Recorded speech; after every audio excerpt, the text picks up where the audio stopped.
My name is Scarlett. I am 29 years old, and for most of my life, my family called me the disappointment. While my older brother became a surgeon and my sister built a thriving medical practice, I was the one who walked away from everything they valued. They never asked what I was doing. They never cared to know. But I was building something in secret, something bigger than any of them could imagine. And when it finally went public, the look on their faces was something I will never forget. Before I share what I had been building all those years, let me know where you are watching from today.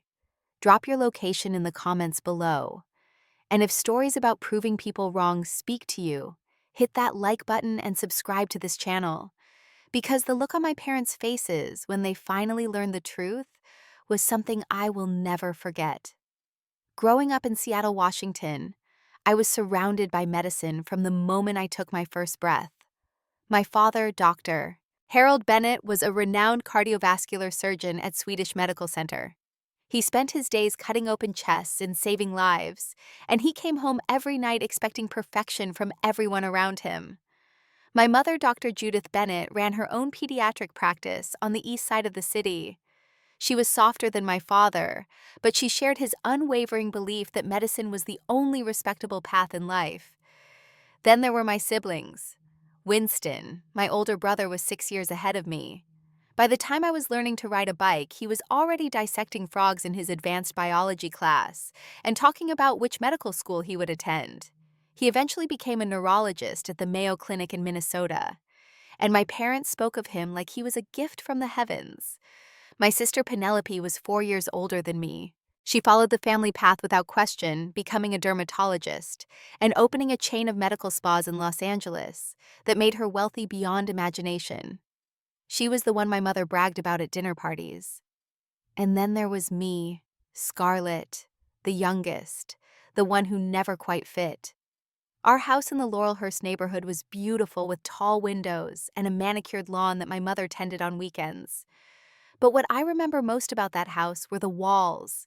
Every wall was covered with framed diplomas, medical licenses, and awards. Winston's certificates, Penelope's achievements, my father's commendations from the hospital. There was no space left for anything else. From the time I could hold a crayon, I knew I was different. Winston and Penelope loved science. They would spend hours reading about cells and organs and chemical reactions. But I loved colors. I loved shapes. I loved creating things with my hands that had never existed before. When I was 7 years old, I spent an entire Saturday working on a drawing of our family. I used every crayon in the box, blending colors to get the shades just right. I drew my father in his white coat, my mother with her stethoscope, Winston with his microscope, Penelope with her books, and myself in the middle, holding all of them together. I was so proud of that drawing. I ran downstairs to show my mother, my heart pounding with excitement. She glanced at it for maybe 2 seconds. "That's nice, sweetie," she said.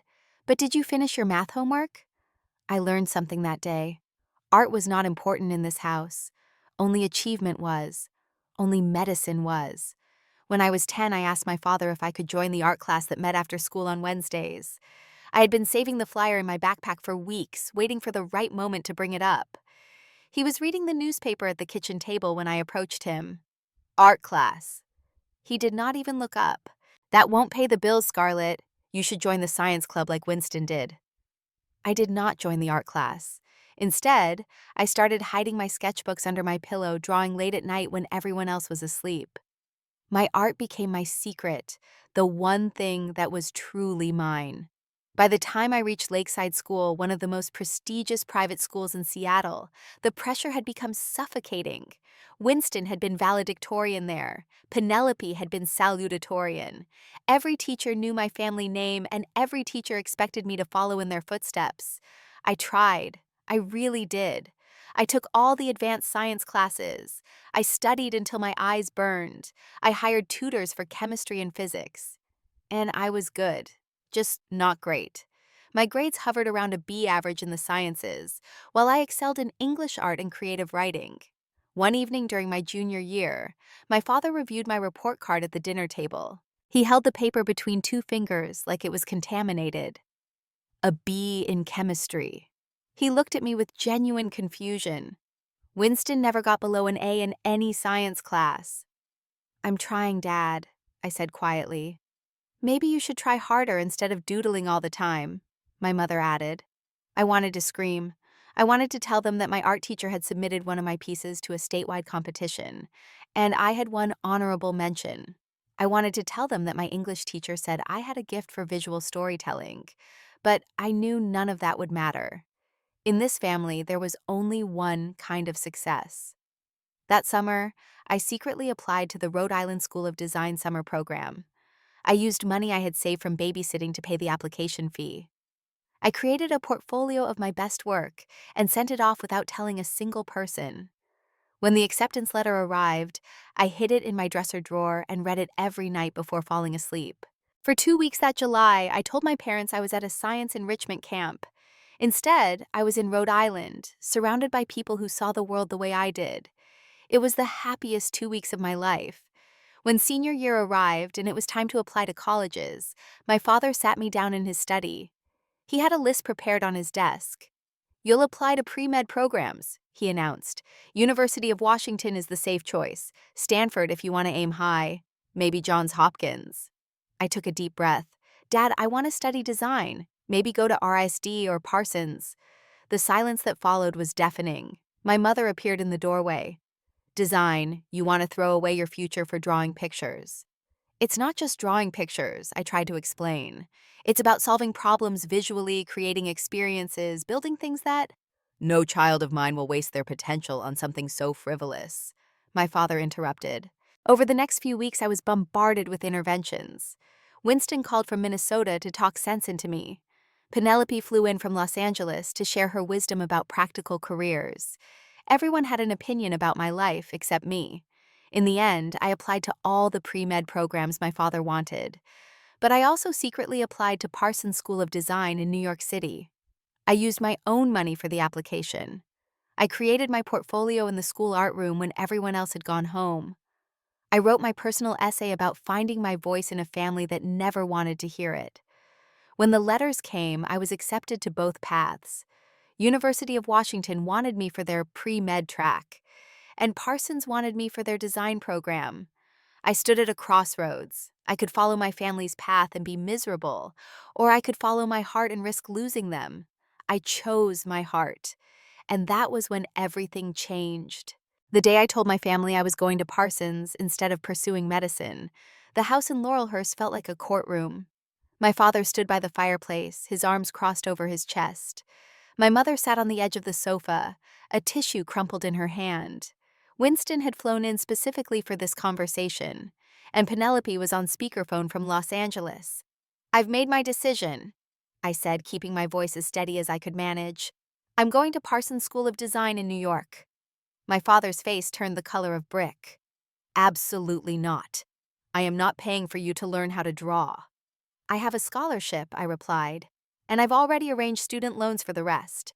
I can work part-time to cover living expenses." "Think about your future," my mother pleaded. "Think about this family's reputation. 3 generations of Bennetts have been in medicine. You would be the first to break that chain." "Maybe breaking that chain is exactly what I need to do." My father stepped toward me, his voice dropping to that dangerous register I knew so well. "If you go to that school, you are on your own. Not a single dollar from this family. Not one." "I understand." Winston's voice crackled through the phone. "Scarlett, you're being ridiculous. Just do pre-med. You can always do art as a hobby on the side." Penelope chimed in. "Design doesn't pay. Medicine is a real career. Trust me, I know what I'm talking about." I looked at each of them, these people who were supposed to love me unconditionally. "I appreciate your concern," I said carefully, "but this is my life, and I'm going to live it my way." I left for New York 3 months later with 2 suitcases and $300 in my checking account. My first apartment was a shared room in a cramped dormitory in Greenwich Village. 4 girls in a space meant for 2 with a bathroom down the hall that was always occupied when you needed it most. The radiator clanked all winter long. The hot water ran out by 7 in the morning, and I had never been happier. I found a job at a coffee shop near campus, working the evening shift and weekends. My coworkers became my first real friends in the city. There was Kira, a photography major from Portland, with wild curly hair and an infectious laugh. There was Damien, a graphic design student from Chicago, who could turn any conversation into a comedy routine. And there was Lila, a fashion major from Atlanta, who taught me how to survive New York on a shoestring budget. These three became my family, not by blood, but by choice. Classes at Parsons were challenging in ways I had never experienced. This was not about memorizing facts or regurgitating information. This was about thinking, creating, pushing boundaries. My professors demanded excellence, but they also demanded originality. For the first time in my life, my different way of seeing the world was an asset, not a liability. Every semester, I went home to Seattle for the major holidays. My mother insisted, and I did not have the heart to refuse her entirely. But those visits were painful. The house was always decorated beautifully. The table was always set with fine china, and the conversation was always the same. "How is Winston doing?" someone would ask, and my father would launch into a detailed account of Winston's latest surgical breakthroughs. "What about Penelope?" another guest would inquire, and my mother would beam as she described the expansion of Penelope's medical spa empire.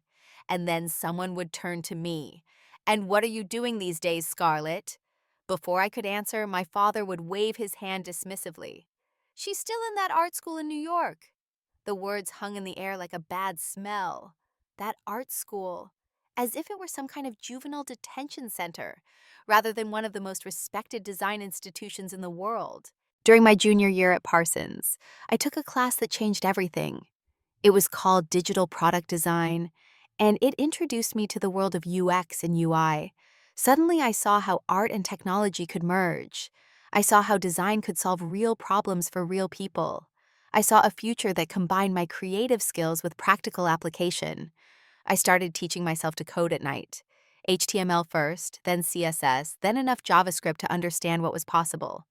I watched tutorial videos until my eyes ached. I built practice projects that no one would ever see. I was preparing for something, though I did not yet know what. That summer, I landed an internship at a small startup in Brooklyn. The company was developing apps for local businesses, nothing glamorous, but I learned more in those 3 months than in any classroom. The CEO was a woman named Harriet, a former banker who had left Wall Street to build something of her own. She saw something in me. "You have something special, Scarlett," she told me on my last day. "Keep pushing. Don't let anyone tell you what you can't do." Those words stayed with me. In May of my senior year, I graduated from Parsons with honors. I sent invitations to my entire family. My father did not respond. My mother sent a brief text. "We have a medical conference that week. Sorry." Winston had a surgery he could not reschedule. Penelope was opening a new spa location.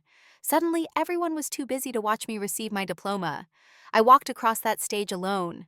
I shook the dean's hand. I smiled for the official photograph. And then I went back to my tiny studio apartment where Kira, Damien, and Lila were waiting with pizza and cheap champagne. "Their loss," Kira said, raising her glass. "You're going to do amazing things." "To the future designer of the century," Damien added. We laughed and celebrated late into the night. But when my friends finally left and I was alone in the darkness, I let myself cry. I did not know exactly how I would prove them wrong, but I knew that someday they would see me differently. I just did not expect it would take 5 more years and a feature in Forbes. After graduation, I landed a position at a mid-sized design agency in Manhattan. The salary was $52,000 a year, which sounded impressive until you tried to live on it in New York City. My apartment was smaller than my childhood bedroom. My furniture came from thrift stores and sidewalk finds. I ate ramen more nights than I care to admit. But I was building a life. My life. I called home to share the news about my job. My mother answered on the third ring. "I got a position at a design agency," I told her, trying to keep the excitement in my voice. "It's a real job, Mom, with benefits and everything." "That's nice, dear. How much do they pay you?" I told her the number. She was quiet for a moment. 52,000. That's it. You know, Winston made 3 times that amount as a resident, and Penelope's spas generate millions. I hung up shortly after that. Some conversations are not worth continuing, but every disappointment from my family only fueled my determination. I threw myself into my work, staying late, volunteering for extra projects, learning everything I could from the senior designers. And in my spare time, I kept developing my own ideas. The concept had been growing in my mind since my summer internship. An app that would let users design their living spaces using augmented reality. Point your phone at an empty room, and you could see exactly how different furniture would look, how different colors would transform the walls, how different layouts would change the flow. It seemed so obvious to me, yet nothing quite like it existed. I started sketching interfaces in my notebooks. I researched AR technology until I understood its possibilities and limitations. I knew I could not build this alone. I needed a technical partner. I found Theo at a startup meetup in Brooklyn. He was a software engineer from Greece who had immigrated to New York 3 years earlier. He had been working on a similar idea, but lacked the design expertise to make it user-friendly. When we started talking, the ideas flowed like water. "We should build this together," he said after our third meeting. "I was hoping you'd say that." We called our company Room Vision. We had no office, no funding, no employees. Just two people with a dream and the willingness to sacrifice everything for it. For 6 months, we worked out of coffee shops, libraries, and my tiny apartment. Theo handled the code. I handled the design. We argued, compromised, and pushed each other to do better. Slowly, something began to take shape. Our first prototype was rough, but it worked. You could point your phone at a room and place virtual furniture in it. The furniture did not always stay in place, and the colors were sometimes off, but the core experience was there. I showed it to a few friends. The feedback was encouraging. Then I showed it to Harriet, my old mentor from the Brooklyn startup. She watched the demo in silence, then looked up at me with wide eyes. "Scarlett, this is incredible. Have you shown this to any investors?" "Investors, no. I don't even know where to start." Harriet made a phone call. A week later, I was sitting across from a man named Bernard, an angel investor, who specialized in early-stage tech companies. He watched our demo, asked 100 questions, and then wrote us a check for $50,000 on the spot. "Build me a real product," he said. "Then we'll talk about the next round." With that money, Theo and I finally had room to breathe. We quit our day jobs and devoted ourselves full-time to Room Vision. I moved into an even smaller apartment to save on rent. Every dollar went back into the company. The next 2 years were the hardest of my life. There were months when we could not pay ourselves. There were days when the technology refused to cooperate, and I wanted to throw my laptop out the window. There were moments when I wondered if my father had been right all along. During that time, I barely spoke to my family. When I did, the conversations were always the same. "Still doing that drawing thing?" my mother would ask. "When are you going to get a real job?" my father would add. I never told them about Room Vision. I never told them about the investors or the late nights or the slowly growing user base. Some part of me wanted to wait until the success was undeniable, until they could not dismiss it with a wave of their hand. Thanksgiving during that period was particularly brutal. I flew back to Seattle because my mother insisted, and I spent 3 days feeling invisible. Winston talked about his new house in Minnesota. Penelope showed off pictures of her latest spa expansion. My father raised his glass and toasted to his successful children, plural, but his eyes only landed on two of us. "See, Scarlett," he said at one point, "your siblings are building real futures, stable, respectable. It's not too late for you to do the same." I smiled and nodded, and said nothing about the app that had just reached 10,000 downloads. I said nothing about the partnership we were finalizing with a major furniture retailer.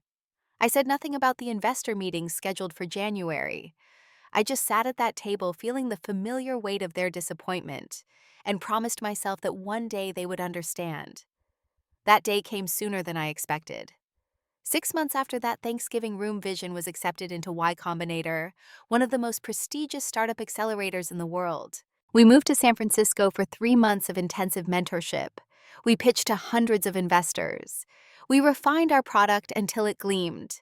On demo day, we presented to a room full of the most powerful people in Silicon Valley. When we finished, the applause was thunderous. Within a week, we had raised $500,000 in seed funding. Within a month, we had closed a $3 million Series A round. We rented a small office in the Soma district, hired our first 5 employees, and finally started paying ourselves a salary. For the first time, I felt like I was building something real. but I still did not tell my family. Not because I was ashamed, but because I wanted to wait until they could not dismiss it anymore. 2 years after our Series A funding, Room Vision had transformed from a scrappy startup into a legitimate company. We had 25 employees working out of a sleek office in San Francisco. Our app had been downloaded more than 500,000 times. We had partnerships with IKEA, West Elm, and Pottery Barn. Our revenue the previous year had reached $2.5 million. The tech press had started to notice us. TechCrunch wrote a feature about our augmented reality technology. Wired included us in a list of startups to watch. The Verge praised our user interface design. I was invited to speak at small conferences where I shared my story without mentioning my family by name. I was careful to keep a low profile personally. The articles focused on Room Vision, not on Scarlett Bennett. I was not ready for my family to discover my success through a Google search. But even as the company grew, my family continued to treat me the same way they always had. The summer after our Wired feature, Penelope got married. The ceremony took place at the most exclusive country club in Seattle, with 200 guests and flowers imported from the Netherlands. She was marrying Elliot, a plastic surgeon with a perfect jawline and an even more perfect resume. A perfect match, my mother told anyone who would listen. 2 doctors in the family. I flew in for the wedding, sitting alone at a table near the back.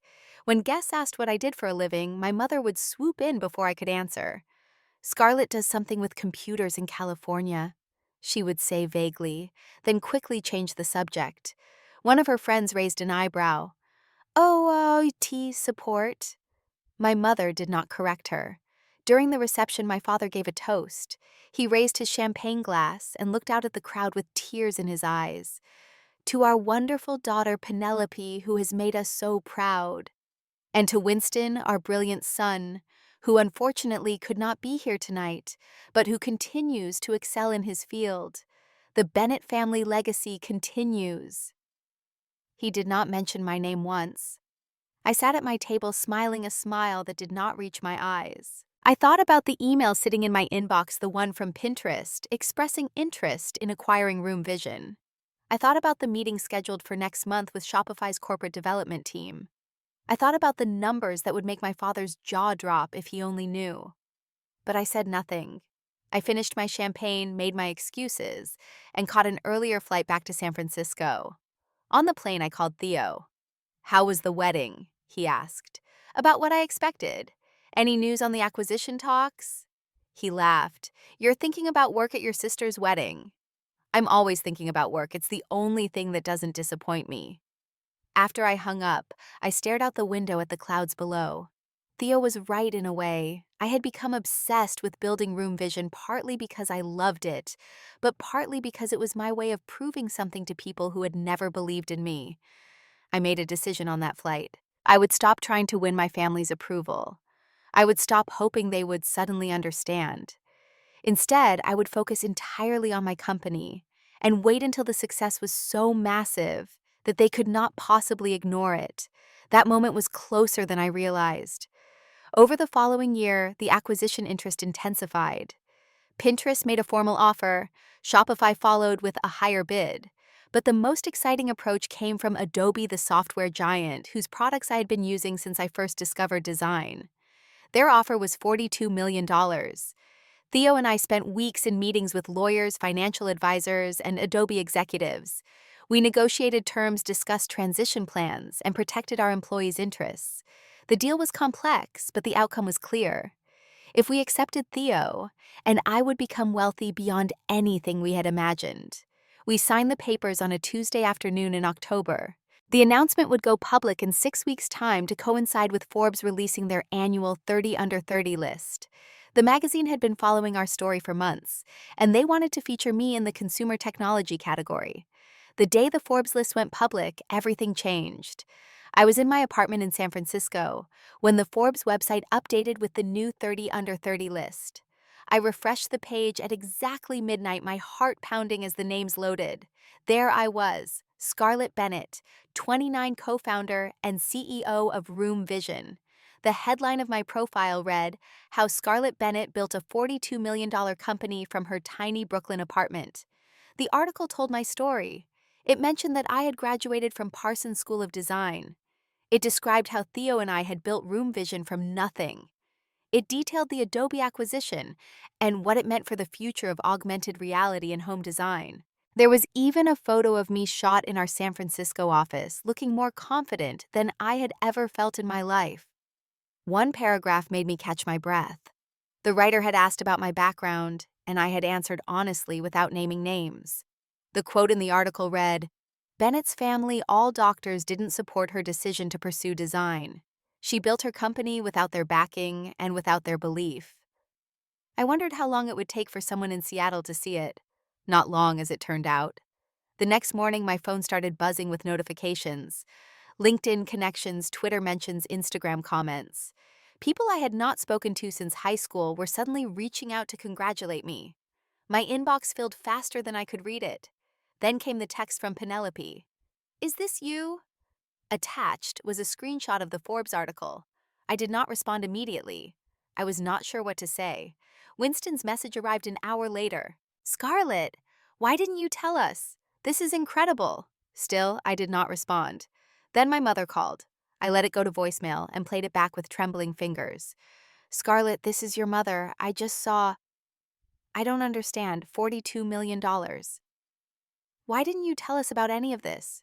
Call me back immediately." Her voice did not sound happy. It sounded confused, almost accusatory. I put down my phone and went to work. I had meetings scheduled, employees depending on me, a transition to manage. My family could wait. That afternoon, during a break between meetings, my phone rang again. This time it was my father. I answered. "Hello, Dad." There was a long pause. "Scarlett, what is going on?" "Your mother showed me some article. Is this some kind of joke?" "No joke, Dad. I built a company. Adobe bought it for $42 million. That's what's going on." Silence stretched between us. I could hear him breathing, processing. "Why didn't we know about this?" he finally asked. I had prepared for this question. I had rehearsed my answer 100 times in my head. But when the moment came, I spoke from somewhere deeper. "Because every time I tried to share anything about my life, you told me I was wasting my potential. You called my passion frivolous. You compared me to Winston and Penelope at every opportunity. Why would I share something this important with people who had already decided I was a failure?" I heard my mother's voice in the background.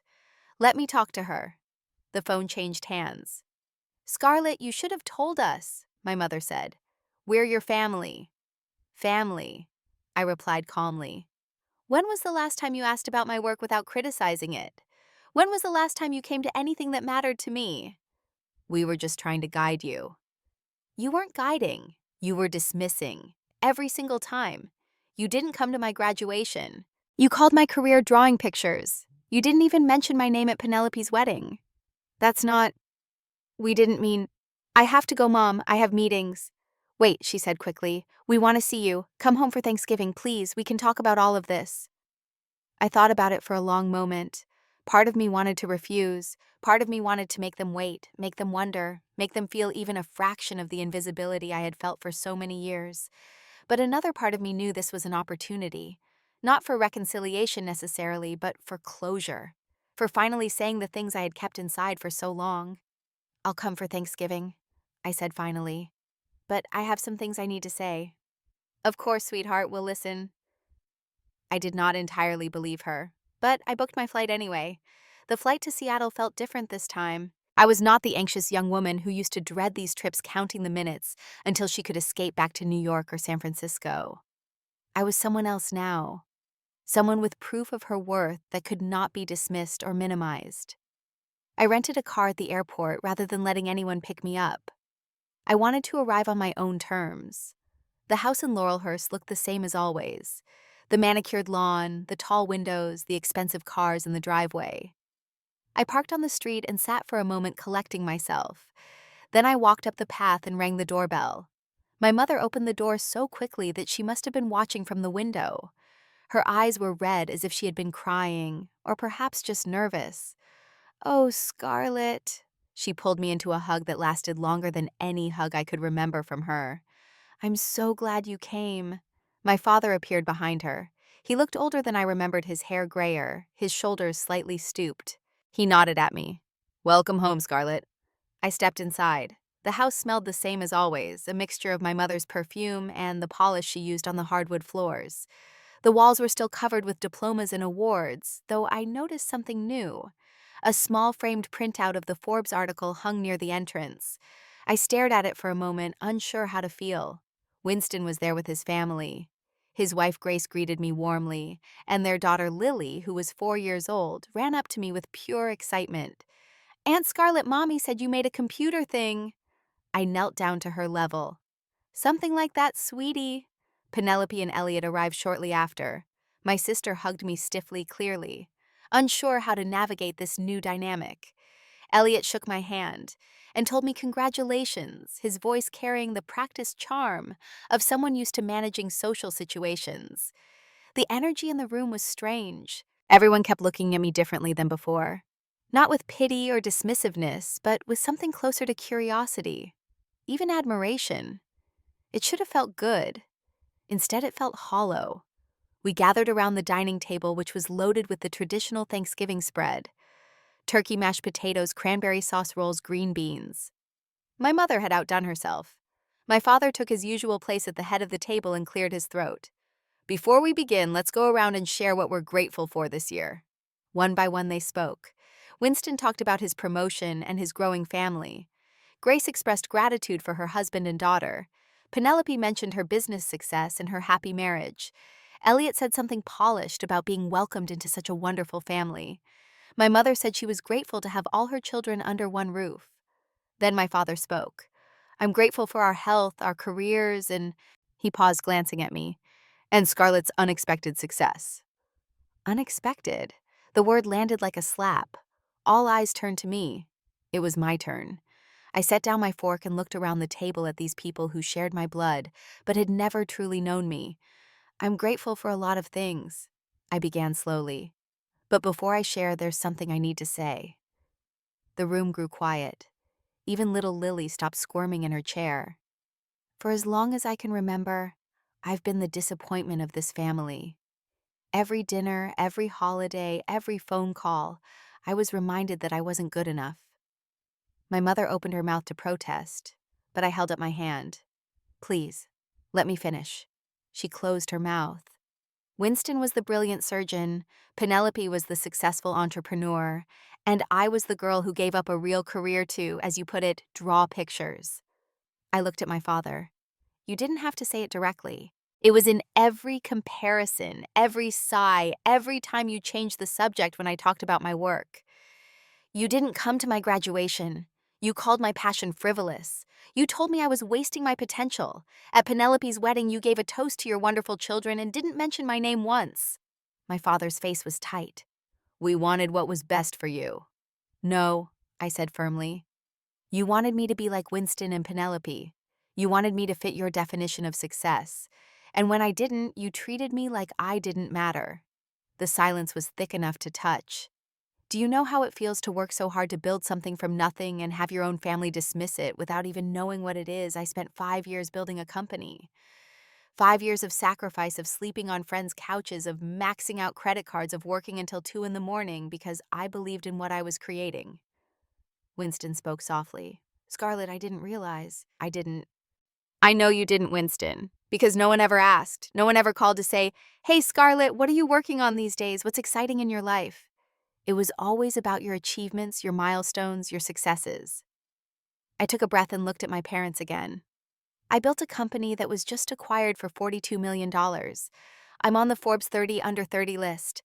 I have employees who respect me, partners who trust me, an industry that recognizes my work. I did all of that without a single word of encouragement from any of you. And not once did any of you reach out to say you were proud. Not until it was in the news. Not until Forbes told you I was worth paying attention to. My mother was crying now. I'm sorry, Scarlett. I didn't know how much we hurt you.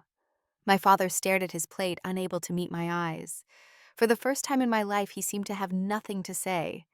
Penelope reached across the table.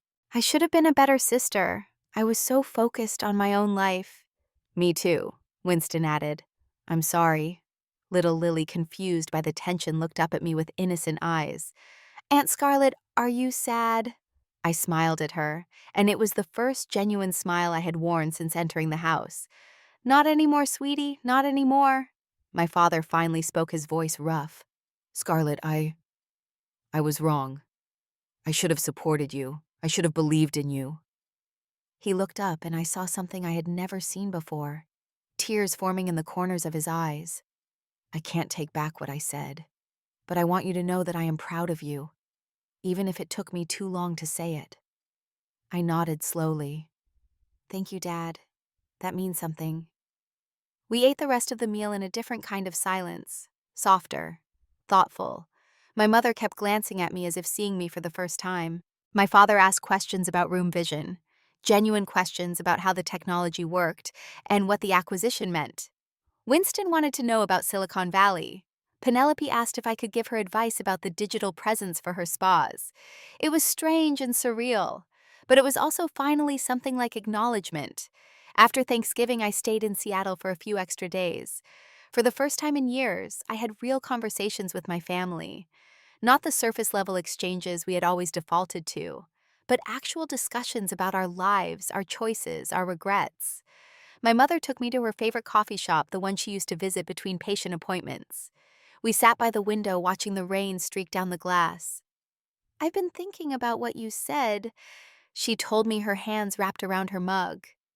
About how we never asked about your work, about how we made you feel invisible. I waited. You were right. We were so focused on what we thought success looked like that we couldn't see what you were building. That's our failure, not yours. It was the closest thing to a real apology I had ever received from her. My father was less verbal, but more present. He downloaded the Room Vision app and spent an entire afternoon rearranging virtual furniture in his study. When I found him there, he looked up with genuine wonder. This is quite impressive, he admitted. I had no idea technology could do this. I tried to tell you, I said gently. For years. He nodded slowly. I know. I should have listened. Before I left Seattle, Winston pulled me aside. He looked uncomfortable, shifting his weight from foot to foot. I owe you an apology, he said. Not just for the last few years, but for our whole lives. I was so busy trying to be the perfect son that I never stopped to be a good brother. I should have defended you when Mom and Dad were being unfair. I should have asked about your dreams. I should have shown up for you. It's not too late, I told him. We can start now. He smiled, the first genuine smile I had seen from him in years. I'd like that. Penelope was harder to read. She had always been competitive, always measuring herself against others. But on my last night in Seattle, she found me in the guest room where I was packing. I've been thinking, she said from the doorway. Maybe we could do a trip together sometime, just the two of us. I realized I don't really know who you are anymore. I'd like that, I told her. And I meant it. The transition with Adobe went smoothly over the following months. Theo and I worked closely with their team to integrate Room Vision's technology into Adobe's Creative Suite. It was strange to hand over something I had built from nothing, but it was also liberating. I had proven what I needed to prove. Now I could figure out what came next. With my share of the acquisition, I bought a beautiful apartment in San Francisco's Marina District. It had floor-to-ceiling windows that overlooked the bay, and I filled it with furniture I had designed myself using our own app. The irony was not lost on me. I also invested in other startups, becoming an angel investor for young founders who reminded me of myself. The girl who had once counted pennies to afford subway fare was now writing checks to help others chase their dreams. But the project that meant the most to me was the Bennett Creative Fund, a scholarship program I established for design students who came from families that did not support their artistic ambitions. Every year, we would fund 10 students to attend the design school of their choice with no strings attached. I wanted to give others the chance I had to fight for alone. A year after that Thanksgiving dinner, my family gathered again. This time, the dynamic was different. My mother called me every week, and our conversations were real now. She asked about my work, my health, my relationships. She listened more than she talked. My father sent me articles about design and technology that he thought I might find interesting. They were usually things I had already read, but the gesture mattered more than the content. Winston and his family flew out to San Francisco for a long weekend. We took Lily to the Exploratorium, where she ran from exhibit to exhibit with boundless energy. At dinner that night, Winston raised his glass. "To Scarlett," he said, "the most successful Bennett of all." It was a joke, but also an acknowledgement. I accepted it gracefully. Penelope and I did take that trip together. 2 weeks in Europe, just the two of us. Paris, Barcelona, Rome. We walked through museums and ate at tiny restaurants and talked for hours about things we had never discussed before. By the end of the trip, we were closer than we had ever been. I will not pretend everything became perfect. Families are complicated, and wounds that deep do not heal overnight. There were still awkward moments, still traces of the old dynamics. My father still occasionally made comments that stung, and my mother still sometimes forgot to ask about my life before launching into updates about Winston or Penelope. But the difference was I no longer needed their validation. I had built my own success, my own identity, my own sense of worth. Their approval was nice when it came, but I did not depend on it anymore. Looking back, I realized that the hardest part of my journey was not building the company. It was not the sleepless nights or the financial struggles or the technical challenges. The hardest part was believing in myself when the people who were supposed to love me unconditionally did not believe in me at all. For years, I carried the weight of their disappointment like a stone on my chest. Every criticism, every comparison, every dismissive comment added to the burden. There were moments when I wondered if they were right, if I really was wasting my potential, if I should just give up and follow the path they had chosen for me. But I did not give up, and that made all the difference. Pain can be transformed. Their doubt became my motivation. Their dismissal became my fuel. Every time my father called my dreams frivolous, I worked a little harder. Every time my mother compared me to my siblings, I pushed a little further. I turned their negativity into proof that I would not be defined by their limitations. If you are watching this and your family does not believe in you, I want you to know something. Their disbelief does not define your potential. Only you can do that. It is okay to choose your own path, even if it means walking alone for a while, because the people who truly love you will eventually come around. And if they do not, you will build a family of people who see you for who you really are. I am 29 years old. I sold my company for $42 million. I am on the Forbes 30 Under 30 list. I have a family who finally understands me. But more importantly, I understand myself. I am not the family failure. I never was. I was just building something they could not see yet. And now the whole world can see it too. If this story resonated with you, I would love to hear about your own experience. Have you ever been doubted by people who were supposed to support you? How did you prove them wrong? Share your story in the comments below. And if you found value in this video, please give it a like, subscribe to this channel, and share it with someone who might need to hear these words today. Thank you so much for being here and for listening.